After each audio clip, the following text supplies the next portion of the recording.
Berarti sudah ada rencana reshuffle nanti? Ya, Bayangannya? bayangannya seperti itu. Tapi masih rahasia ya? Masih rahasia. Masih rahasia. Kita mau diskusikan lebih dalam lagi bersama Bu Bupati.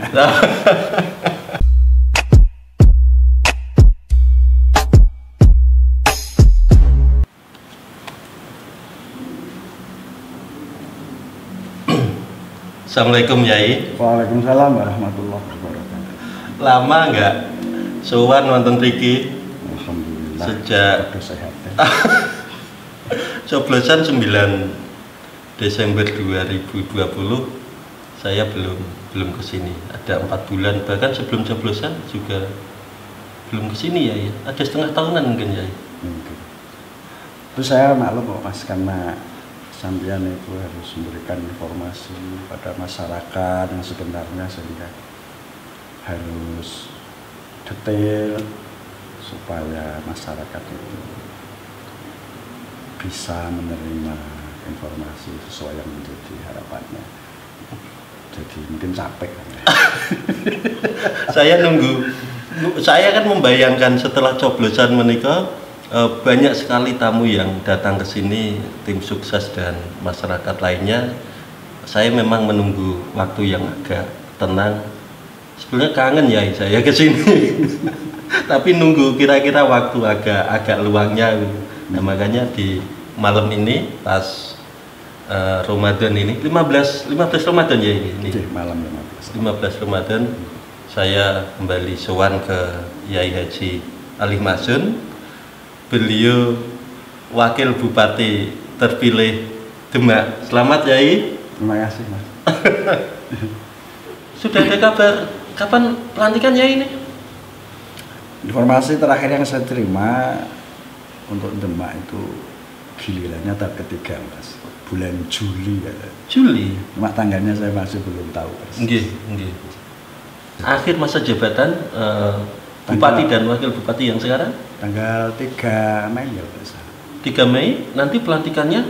Seharusnya tanggal 4 Mei. 4 Mei, ini Juli ya. Juli. Ketiga. Juli, nggih. Selama 9 Desember coblosan sampai April ini apa ya yang sudah dikondisikan, dikomunikasikan agar nanti pada saat pelantikan bisa langsung tancap gas? Komunikasi seperti apa ya? Barangkali bisa sedikit dibocorkan dengan Mbak Esti nanti. Oh, nanti Yai begini atau pripun Yai? Ya, kemarin sebenarnya sudah ada rancangan awal yang pada saat itu kami, Mbak Esti juga saya dapat undangan. Pada saat itu kita sudah mengikuti, walaupun saya lewat Zoom meeting pada saat itu, sehingga pola kerja yang pada waktu dirapatkan dengan Mbak Esti, maksudnya pertemuan dengan Mbak Esti lewat Zoom ya? Lewat Zoom yang dari Demak, karena ini kan masih pemerintahan yang lama yang kebetulan nanti untuk tahun 2002 tanggung jawab kami. Yeah. Jadi kami meneruskan istilahnya, tapi karena kebijakan ini kok tahunnya bulannya karena tengah-tengah tuh ini. Nah, kami sudah sama-sama memahami, jadi insya Allah walaupun tidak begitu intensif, tapi komunikasi kami sudah bisa memahami lah apa yang mau kita kerjakan sesuai dengan misi kami ketika kami mau maju di pilkada. Insya Allah. Jadi nanti pada saatnya kita bisa langsung Cun ya. Insya Allah. Gaspol Ringblong. Joblong Mas. Karena ini kan periodenya 3,5 tahun ya. Sehingga harus efektif ya ini. Betul. Efektif itu syaratnya komunikasi bisa berjalan dengan baik antara Mbak Esti sebagai bupati dan Yai sebagai wakil bupati nanti. Iya, insya Allah kami selalu seiring. Karena memang sejak awal kita sudah sering mendiskusikan visi kami juga, misi kami sejak kami berangkat mengikuti pilkada yang kemarin. Yeah. Jadi, tinggal saya kira ini untuk program prioritas ini sudah masuklah di sini semuanya. Insya Allah sudah, dan apa namanya, pada saatnya nanti dilantik kita sudah tahu memposisikan mana apa, yaitu tadi yang kita harus ngegas, yang harus apa. Iya, rem tapi ya nggak blong ya. Dan walaupun waktunya 3,5 tahun, jadi memang ini apa, kondisi negara kita sebagaimana kita tahu bersama, karena pandemi COVID-19 ini memang satu sisi kan, seperti di Demak kan juga ada refocusing anggaran dalam rangka untuk COVID. Jadi anggarannya di sebagian ke COVID ya. COVID ya. Jadi tidak, istilahnya tidak utuh seperti sedia kala. Karena kan dari apa, sisi kesehatan kita juga harus memprioritaskan pada masyarakat Kabupaten Demak khususnya. Di samping itu tentu kita juga akan apa namanya, untuk pemulihan ekonomi yang juga harus kita rancang. Tetapi di samping itu juga kita harus menyiapkan pada saat apa namanya, nanti COVID ini menjadi hilang. Jadi artinya sekarang kalau kita masih berpikir tentang refocusing, tetapi juga kita pada saat sudah keadaan normal juga kita sudah istilahnya pasang kuda-kuda. Kalau Mas Wahyu tadi mengistilahkan mungkin gaspol ya, remblong ya, itu harus sudah ada ancang-ancang itu pada saat suasananya normal. Ramadan juga masih ramai atau sebelum Ramadan ya yang darawah ke sini? Ya, kalau Ramadannya relatif lumayan sepi, cuman juga masih ada juga. Biasanya malam kalau datang. Jam berapa ya kalau malam? Ya kalau kan saya nganggurnya itu habis sholat tarawih. Ini saya datang ke sini jam 8 lebih 15. Ya makanya Pak Soalnya saya kasih nganggurnya malam. Kemarin malah ada kawan yang kesini ya, anak-anak muda mungkin menyang-unek dan seterusnya, sharing diskusi di sini sampai jam 2 dini hari. Anak muda? Ya. Ada apa namanya, kayak asosiasi mahasiswa Demak, tapi yang sekolahnya di luar Demak datang ke sini. Ada juga dari PMII ya, yang kita sharing. Itu semua Yai terima, semua pihak datang ke sini untuk sharing apapun. Ya karena mereka datang ke sini itu melihat saya sebagai wakil bupati terpilih. Bentuk kecintaan mereka kemudian melalui Yai. Ya kira-kira seperti itu. Dia mungkin menganggap wah ini Pakku begitu. Sehingga kan saya tidak mungkin menolak. Saya nggak mungkin menolak. Bahkan kalau nanti misalnya program kami bersentuhan dengan mereka, walaupun mereka tidak kesini kan tak cari. Kira-kira seperti itu. Saya dulu ingat wawancara sebelum coblosan dulu, Yai dalam pembangunan Demak ini kira-kira ingin kekasan Demak sebagai kerajaan Islam pertama di Jawa, sekaligus ada Wali Songo yang kekasan itu tidak dimiliki oleh daerah-daerah lain. Kira-kira nanti begitu ini? Ke depan insya Allah seperti itu. Itu dasar tolaknya ya? Ya, jadi karena ya, lagi-lagi kalau kita melaksanakan pembangunan tentu kita sesuaikan dengan anggaran ya Mas. Jadi mungkin nanti waktunya yang paling tepat apa harus tahun ini atau tahun depan, kami sudah rembukan juga sama Mbak Esti bagaimana nanti Demak ke depan. Demak 3,5 tahun ke depan ya, paling. Itu seperti apa? Mungkin nanti akan kita lebih pertajam lagi ketika apa namanya, kita melewati masa ini, karena ini kan rancangannya masih terusan yang pemerintahan yang kemarin. Iya. Tapi APBD-nya masih APBD pemerintah kemarin. Tapi juga sudah di sana ada apa namanya, di program yang untuk peningkatan tentang fasilitas di pariwisata. Kawan Demak kan punya pariwisata religius. Pariwisata religius. Religius ya Wali Songo Masjid Agung itu. Yeah. Dan itu nanti yang akan kita jadikan sebagai magnet religius, demak religius ini yang itu ke depan. Kami mempunyai obsesi bagaimana supaya kejayaan Raden Patah pada saat itu bisa tercermin di Demak. Kami sama Mbak Esti punya gagasan seperti untuk ke depan.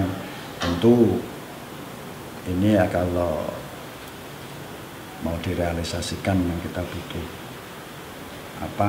terobosan. Untuk terobosan sebab untuk APBD Demak untuk membangun tentu tidak cukup. Sehingga masih perlu ada kerja yang lebih keras lagi. Tapi nafasnya itu. Nafasnya itu. Bahkan kami punya obsesi bagaimana supaya Masjid Agung Demak ini benar-benar menjadi cagar budaya. Kita usulkan bila perlu, kita usulkan nanti ke UNESCO. Karena belum ya ini ya. Kalau saya amati kayaknya belum. Kayaknya belum. Untuk ke depan seperti itu. Dan sekarang ini kalau saya melihat juga pemerintah pusat sedang menggalakkan untuk di pariwisata. Pak Sandiaga Uno itu jadi Menteri Pariwisata ini kayaknya besar-besaran bagaimana Indonesia itu bisa terangkat secara internasional. Ya, Borobudur juga kayaknya besar-besaran. Super prioritas salah satu prioritas. Dan mudah-mudahan nanti ya, Borobudur itu ada candinya, Demak ada Masjid Agungnya. Religi Islam sebagai kerajaan Islam pertama di. Kembali ke Juli nanti ini apa ya? Selama masih Mei, Juni, Juli, masih 3 bulan. Apa ya ini yang diintensifkan lagi? Ya kita nanti karena belum di kantor ya Mas. Ya kita. Tapi kan di luar kantor barangkali pertemuan. Kita mempelajari kebijakan yang sudah ada kan. Nanti kalau misalnya AMJ ini sudah pasti kan ada PLT-nya. Akhir masa jabatan AMJ. Iya. Kan sampai dengan pelantikan kami itu kan masih ada jeda waktu. Karena kita belum masuk di wilayah situ ya. Belum dilantik. Kita ngintip dan kita koordinasi mencermati yang telah diprogramkan untuk kita mencermati. Kalau ngintip berarti kira-kira di dalam pemerintahan sendiri ya kan sudah ada pandangan ya. Kira-kira tidak blank ya. Selama pandangan-pandangan apa yang hendak digenjot, apa yang hendak dipercepat gitu sudah ada bayangan ya karena kami kan ngintip tadi ya, karena kita sudah punya misi itu ya, termasuk untuk pertama juga otomatis kita melanjutkan untuk penanganan COVID dan stunting itu kan juga sudah menjadi program kami. Kemudian juga tentang pemulihan ekonomi itu juga menjadi program kami. Kemudian lagi misalnya untuk layanan kesehatan itu juga sudah menjadi program. Itu nanti dari program prioritas itu nanti kita korelasikan dengan kinerja yang sudah berjalan. Dan pertama sekali untuk pemulihan ekonomi seperti sekarang ini pemerintah itu genjot sekali, terutama yang kemarin misalkan Bu Sri Mulyani itu terkait dengan untuk pelatihan startup. Karena startup startup ini saya melihat di Demak itu fiberoptiknya itu masih sangat sedikit jangkauannya. Itu juga akan menjadi sorotan kami, dan kami juga sudah berdiskusi lah kesana kemari secara tidak resmi. Itu bertemu dengan semua pihak yang punya kepentingan tapi secara tidak formal maksudnya. Itu untuk ke depan gitu. Itu ujungnya nanti kan ke birokrasi yang melaksanakan pemerintahan ini. Yai melihat birokrasi saat ini ada yang kira-kira perlu ditata, perlu dioptimalkan, perlu ditata ulang atau bagaimana ya agar semua kepentingan untuk pembangunan tadi bisa berjalan dengan baik.